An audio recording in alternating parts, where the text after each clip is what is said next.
You see, there are two types of petrol head. You've got idiots like this who like the Porsche 911, and you've got people like me who'd rather have anthrax than a 911 because I'm a Ferrari person. Yes, but when you actually owned a Ferrari, you couldn't leave it parked on the street, go out for dinner in it or anything, because you spent the whole meal worrying about who was bumping into it or carving their name into its precious paint. That's true. I once left the roof off and it was so full of phlegm when I got back you could have swum home, but... Exactly, and therefore, as a result of that, it spent its entire life cowering at home in your garage, and when you were eventually brave enough to want to use it, by that time the battery was flat, it was hopeless. Yes, I know, but a Ferrari with a flat battery is an aesthetic thing. You can enjoy looking at it. That's the... Yes, but it's not moving. That's why I love the 911, because you can use it every day to go to places. It's a car.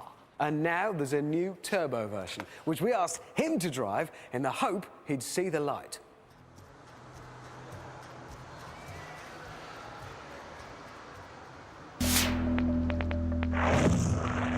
This is the biggest 911 turbo they've ever made, but it's still no longer than a Toyota Prius, no wider than a 3 Series BMW. And unlike a normal supercar, it doesn't have Marilyn Monroe hips, so it doesn't get stuck in multi-story car parks. What's more, it's not like threading through traffic in a postbox.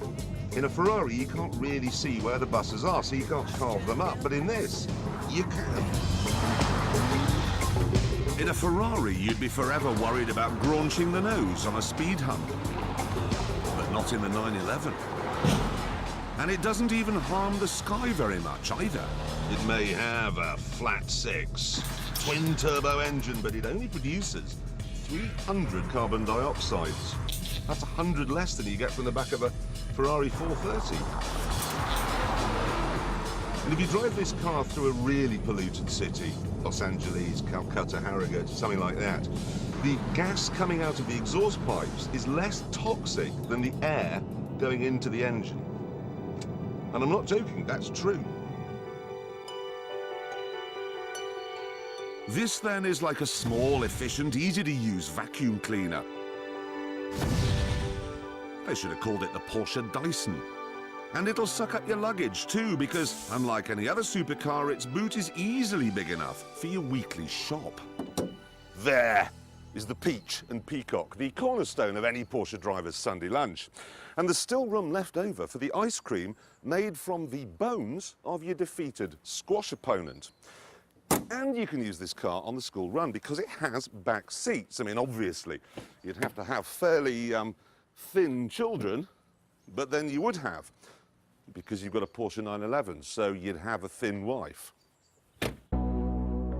I will concede, then, that there's no everyday situation that flummoxes a 911 turbo.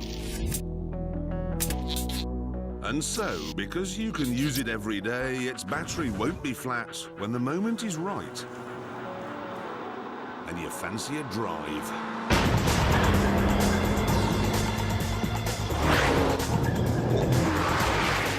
The new 911 Turbo has special variable vane turbochargers that always work, whatever the revs. You can even buy a special overboost facility which, for brief moments, can deliver 500 torques. That gives it a very muscly feel.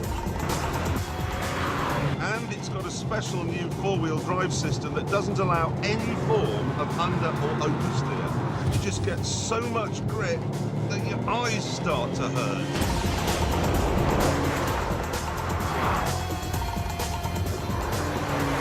Like being in a capsule of speed.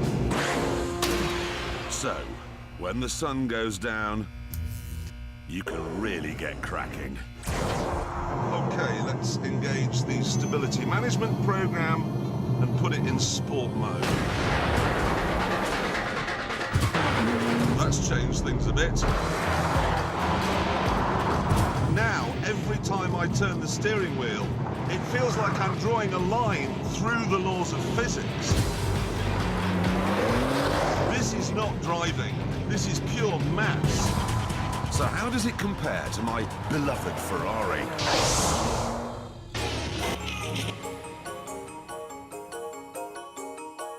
Well, it has a smaller engine, but because of the scramjet turbochargers it produces, 480 brake horsepower, exactly what you get from the 430. But then this is lighter than the Ferrari thanks to aluminium doors which weigh just 11 kilograms each. It's also £20,000 less expensive. Sure, it isn't as exciting as the Ferrari, it's more about engineering than passion, but I will admit, the end results are astonishing.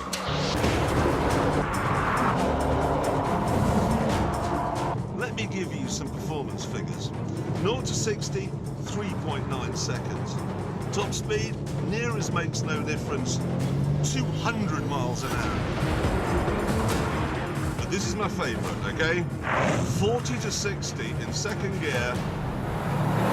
1 second! 1!